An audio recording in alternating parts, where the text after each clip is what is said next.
이제 손익 계속 시기를 보려고 해. 기업회계는 이제 발생주의에 따라서 손익을 인식을 하는데, 세법은 이제 권리의무 확정주의에 따라서 손익을 하고 있어. 손익 인식을 하고 있어. 그래서 법인의 소득금액 계산할 때 손익 기속 시기와 자산부채 취득평가시 세법 우선수억으로 적용을 하는데, 세법 규정이 없는 경우에는 이제 기업회계 기준에 이제 관행대로 이제 기업회계 기준이나 관행대로 이제 적용을 한다. 그래서 자산의 판매 손익인데, 우리 재고자산을 판매하게 되면 우리 매출이라는 손익계산서에서 보면 제일 상단에 상품 매출, 뭐 제품 매출 이런 매출액이 이제 계산이 되고 있지. 그래서 일반적인 판매의 경우에는 원칙이 인도 기준이야. 그래서 재고자산이면 이제 인도일. 그런데 이 재고자산이 부동산인 경우에는 대금 청산일이야. 대금 청산일, 소유권 이전 등기일, 인도일, 사용 수익일 중에 빠른 날. 그거를 이제 판매 손익으로 이제 원칙이야. 재고자산 이외에 부동산을 포함한 재고자산 이외의 자산은 대금 청산일, 소유권 이전 등기일, 등록일, 인도일, 사용 수익일 중 빠른 날, 가장 빠른 날. 시용 판매는 상대방이 구입의사 표시를 하는 날이야. 시용 판매는 사용해보고, 구매자가 사용을 해보고 그거를 사겠다, 구입을 하겠다 라고 하는 때거든. 그랬을 때 그 구매자가 나 이거 살게요 라고 했을 때 그때 이제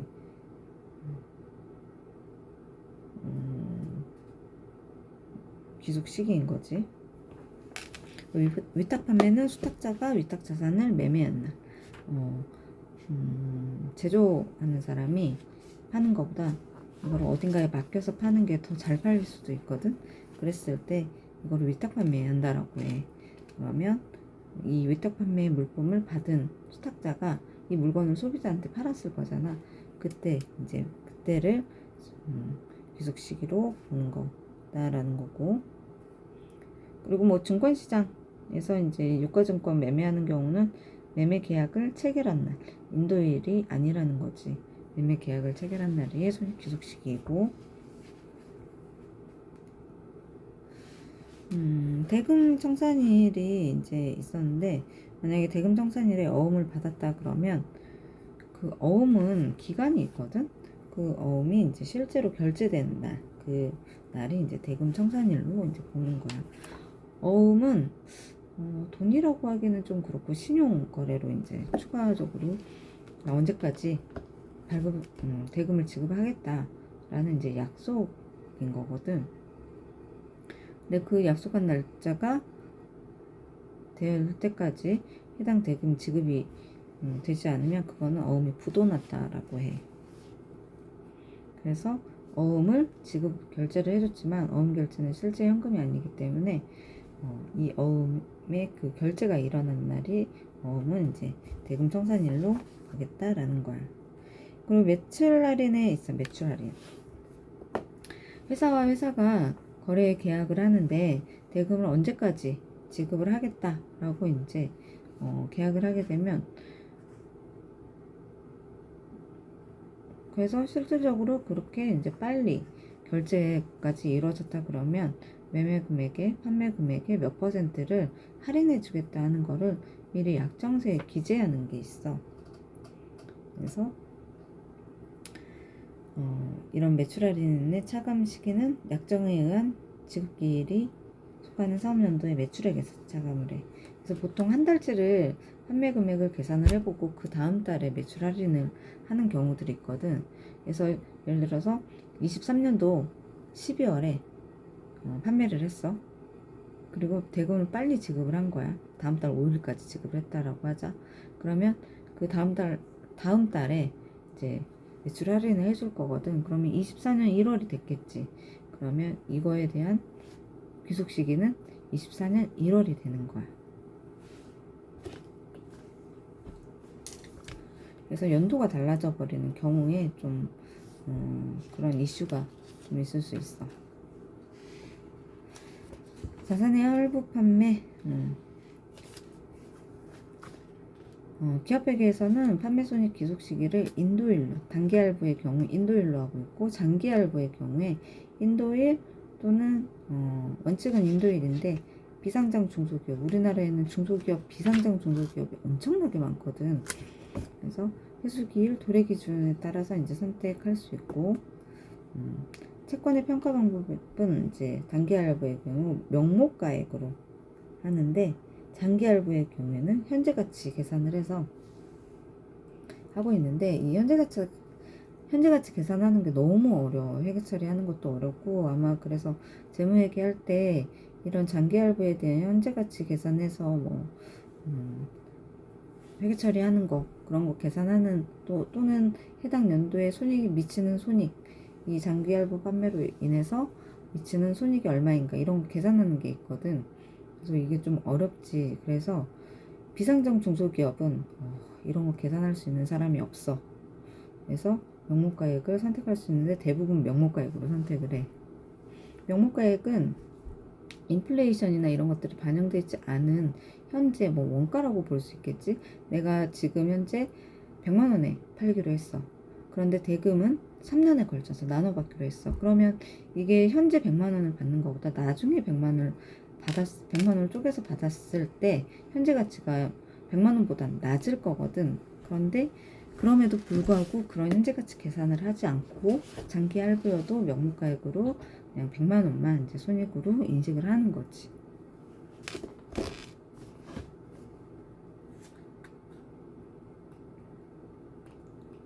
그래서 세법은 이래. 이게 장기 할부 판매인이 아니냐 먼저 판단을 하는 거야. 그래서 2회 이상이면서 1년 이상이면 이걸 장기 할부라고 하는 거지.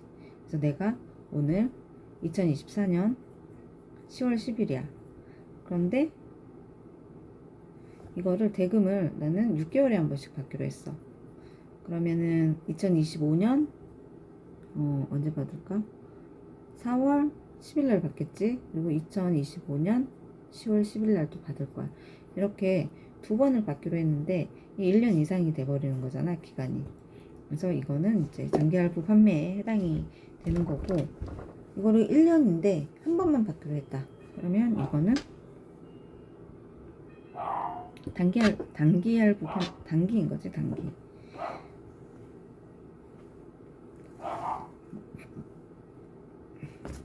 단기는 인도기준 명목가액 평가할 수 있고, 장기라고 하면은 인도기준 플러스 명목가액 평가를 하는데,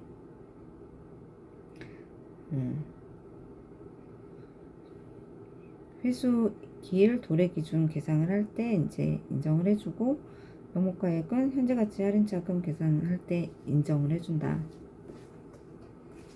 그래서 장기할부 판매는 2회 이상 분할해서 이제 대가를 이제 수령을 해야 되고, 인도 기준의 다음 날부터 이제 최종 할부금 지급기일이 1년 이상일 거. 회수기일 도래 기준은 회수 약정일 기준을 적용하는 경우 이제 다음과 같이 처리를 하는데, 인도일 이전에 회수한 금액은 선수금으로 보고 인도일에 회수한 것으로 본다. 그리고 회수기일 도래 전에 회수한 금액은 선수금으로 보고, 회수기간 중에 이제 폐업을 했을 수 있지. 폐업하면 이제 폐업일의 입금으로 이제 봅니다. 이유는 요거 이제 세금을 폐업을 했어도 세금 내라 이거야. 세금은 내고 폐업을 해라.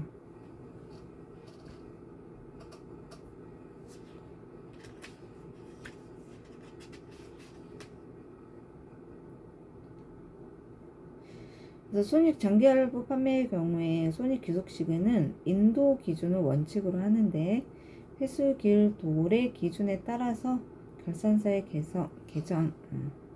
계상을 하면 이거를 인정해 주겠다라는 거야. 근데 중소기업은 워낙에 힘들어. 그래서 중소기업은 요거를 계산 안 했더라도 이제 회수기일 도래 기준으로 신고 조정할 수 있어.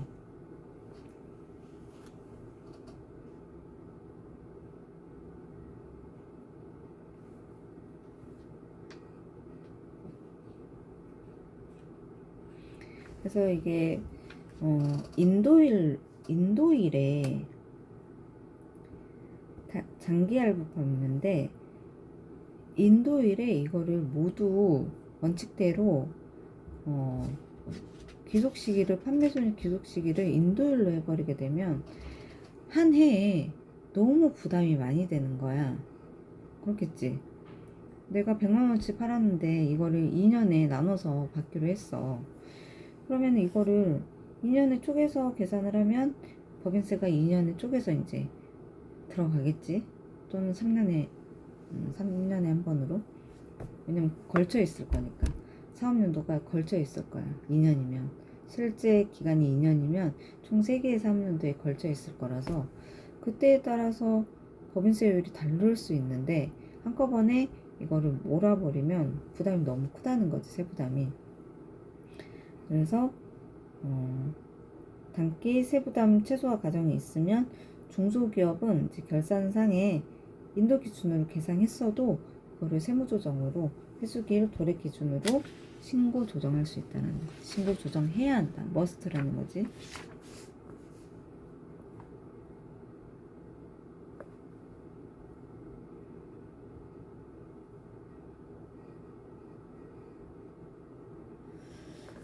그래서 그것도 있지만 이제 비상장 중소기업은 KIFRS를 적용하지 않기 때문에 인도 기준으로만 하게 되면 너무 부담이 크다는 거야. 이제 IFRS를 적용하는 회사들은 회수기일 도래 기준을 이제 선택할 수 있는데 이제 중소기업 같은 경우는 그렇게 이제 계상을 할 수가 없으니까 이거를 세무조정으로 이제 신고 조정할 수 있도록 이제 해준 거지.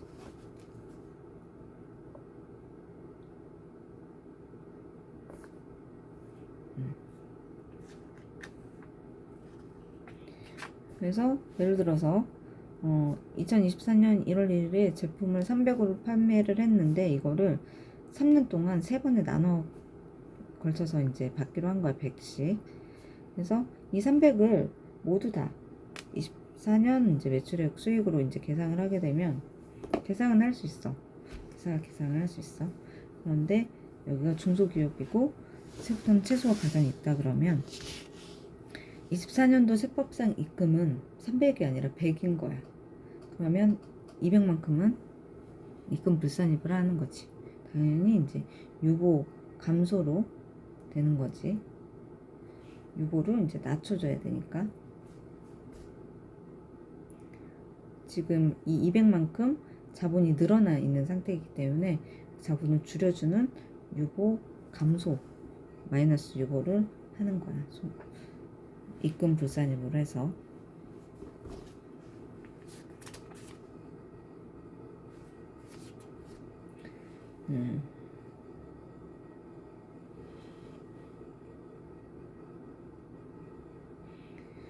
그래서 장기 할부 판매 손익 수입 시기의 세법별 차이가 있는데 이제 부가가치세하고 법인세하고 소득세를 법소부로 이제 비교를 해서 보게 되면 원칙은 부가가치세법은 중소기업이랑 중소기업 특례 똑같이 대가의 각 부분을 받기로 한 때가 이제 부가가치세법에서는 수입식인 거야. 이때마다 세금계산서를 발급을 해야 돼. 근데 이제 법인세법에서는 인도 기준을 이제 원칙으로 하는데 결산서에 회수기일 도래 기준으로 이제 반영을 했으면 그거를 인정을 해주겠다 라고 한 거고, 이제 중소기업은 이거 세금계산서를 모르고 그냥 한꺼번에 다 전액을 발행했을 수도 있잖아.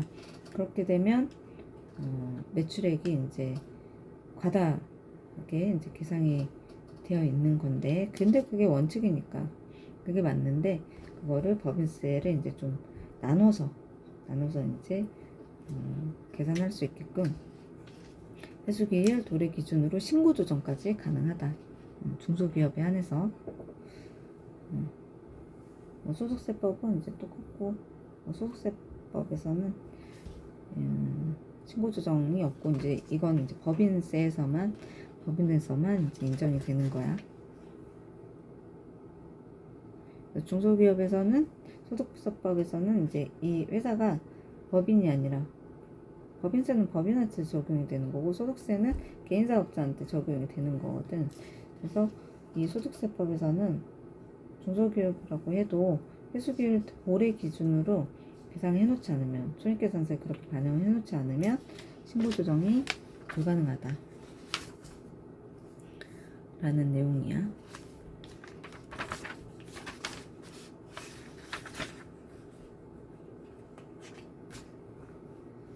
그래서 지금은 이제 방금까지는 재화를 가지고 얘기를 했는데, 이제 용역도, 우리 서비스라고 부르는 용역도 이제 귀속 시기가 있어. 그래서 용역은, 기업회계에서는 장기, 단기 불문하고 진행 기준이야. 진행률에 따라서, 손익 귀속을 따져야 돼. 그런데 이제 중소기업, 비상장 중소기업은 단기에 대해서 인도기준 적용을 할 수가 있어.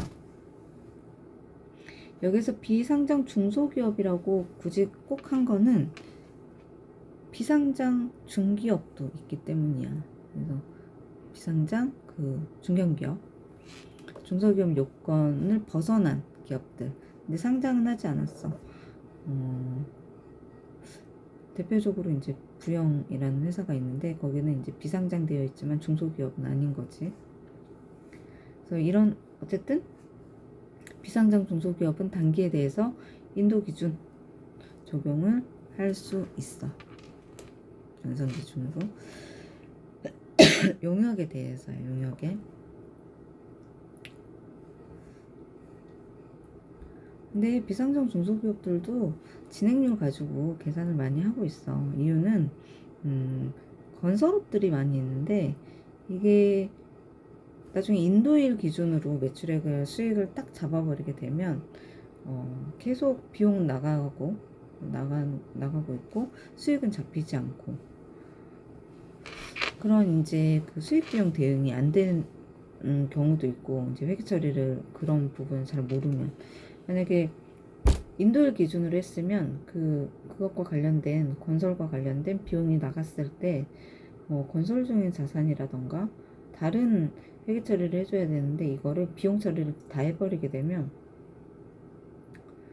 뭐 미성공사 이렇게 할 수도 있긴 하겠는데 어쨌든 자산 처리를 해놔야 되는데 그냥 그 자체를 비용 처리 해버리게 되면 너무 손익계산서가 안 좋아지겠지. 수익 비용 대응도 안 될 거고. 그래서 이 경우에는 또 진행률로 많이 한다.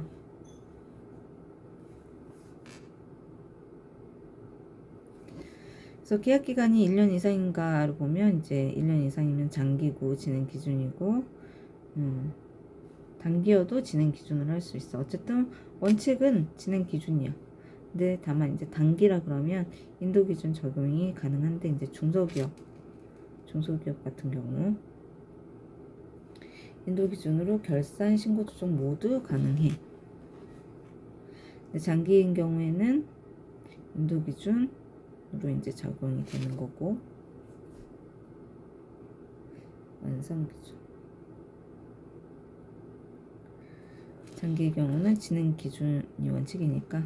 그런데 기업 회계 기준에 따라 그 목적물의 인도일에 속하는 사업연도의 수익과 비용으로 이제 계상한 경우에는 인도 기준도 적용이 가능하다.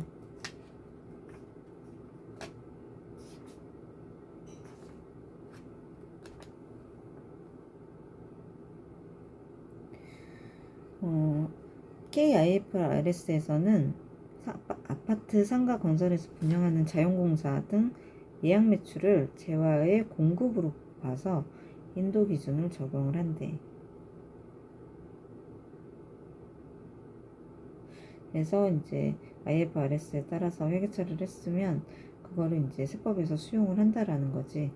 그래서 인도 기준으로 계산을 했으면 세법에서도 이거를 인정을 한다 라는 내용이야. 그런데 인도 기준 적용을 강제하는 경우가 있어. 그러니까 기본적으로 진행 기준이 원칙인데 장기 단기에 따라서 또는 중소기업이냐 아니냐에 따라서 비상장 중소기업이냐 아니냐에 따라서 이제 인도 기준도 인정을 해주는 게 있었는데 이거는 이제 인도 기준 적용을 강제하는 경우가 있는데, 공사비 단기 말까지 장부 불비, 장부가 없어. 또는 기장을 하지 않았어. 그래서 단기 말까지 공사비 누적액을 확인할 수 없어서 작업 진행률을 계산할 수 없는 경우에는 이제 인도 기준 적용을 강제할 수밖에 없는 거지. 이건 당연한 거야. 진행률은 어떤 회사가 어떤 건물을 짓기 위해서는 각 그네들이 다 원가 계산을 하기 때문에 어느 정도 비용이 들어갔으면 몇 프로 완성이 됐다라고 해서 그런 표들 같은 게 있는데, 그거에 따라서 또 세금 계산서도 발행을 하고 있고, 그런데 그런 진행률을 계산을 하려면 장부가 있어야 돼. 또는 뭔가 계산을 해놓은 게 있어야 돼. 근데 그런 것 없이 진행률을 계산을 할 수가 없겠지. 세금계산서를 받았을 거야. 근데 그 세금계산서 받은 게 뭐에 대한 세금계산서를 모를 수가 있잖아. 돈만 주는 경우도 있을 수 있고. 그러니까 그런 경우에는 이제 인도 기준을 강제할 수밖에 없다. 그래서 세법상 진행 기준의 적용 방법인데, 진행률 계산을 하려면 단기 말까지 공사비 누적액을 총 공사 예정비로 이제 나눌 거야. 그러면 이제 진행률 계산이 되는데, 계약 당시에 추정한 총 공사 예정비는 계약 당시 추정한 공사 원가에 해당 사업연도 말까지 변동 사항을 반영을 해서 합리적으로 추정한 공사 원가를 말하는 건데, 합리적으로 추정할 수 있어야 돼. 그래서 근거가 있어야 되는 거지. 그래서 단기 입금은 도급 금액, 이 건물을 얼마에 짓겠다라고 이제 공사하는 사람과 공사를 맡긴 사람이 계약서를 써. 그게 이제 도급 금액인데, 그 금액에다가 부가가치세는 제외하고 그 도급 금액의 진행률을 곱해서 전기에도 계속 지어졌다 그러면, 전기에 뭐 30% 지어졌고 지금 단기에 50%가 지어졌다 그러면 지금 누적이 80%까지 돼 있을 건데, 현재까지는 80%지만 전기에 30% 누적되어 있는 금액이 있었을 거잖아. 그래서 도급 금액에 곱하기 70%에서 빼기 이제 전기말 30% 누적된 거, 공사수익 누적된 거, 그거를 이제 차감을 하는 거야.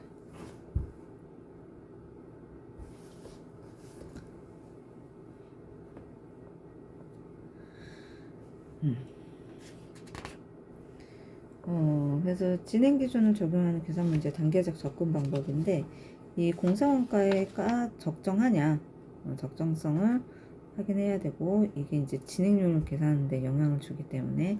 그리고 단기 말까지 진행률 계산을 하는데, 전기까지 공사비에다가 플러스 단기 공사비, 공사원가 적정성 확인해서 그 공사비를 단기 공사비로 넣어. 그래서 이 두 개를 총 공사 예정비, 1억짜리 어떤 건물을 지어주기로 했는데, 원가가 1억은 아닐 거 아니야. 원가가 뭐 7천이었다. 그러면 이게 7천만 원이 총 공사 예정비인 거지. 근데 전년도에 전기에 3천만 원이 들어갔어. 단기에 2천만 원이 들어갔어. 그러면은 5천만 원인데 총 공사 예정비가 7천이니까 5천분의 5천 나누기 7천이 되면 진행률이 계산이 되는 거지. 어떻게 되는 걸까? 71.4% 정도 진행이 됐다고 보는 거야. 그래서 공사 수익을 이제 조정을 해줘야 돼. 그때 입금이 이제 도급 금액이 아까 1억이었지. 1억에다가 단기말 진행률이 71.4%였는데 전기에 뭐 30% 진행이 됐다. 그러면 단기에 41.4%가 진행이 된 거거든. 그러면은 1억에서 41.4%. 그러니까 4,140만 원이 단기 이제 도급 금액, 공사 수익이 되는 거고.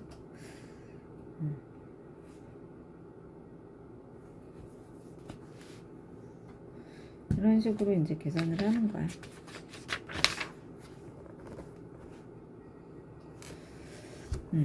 근데 이제 아파트, 상가 등의 건설 분양하는 경우에 또 계산을 해보면 KIFRS에서는 재화의 판매로 봐서 인도기준 적용을 원칙으로 해. 일반 기업 회계 기준에서는 진행 기준을 하고 있어.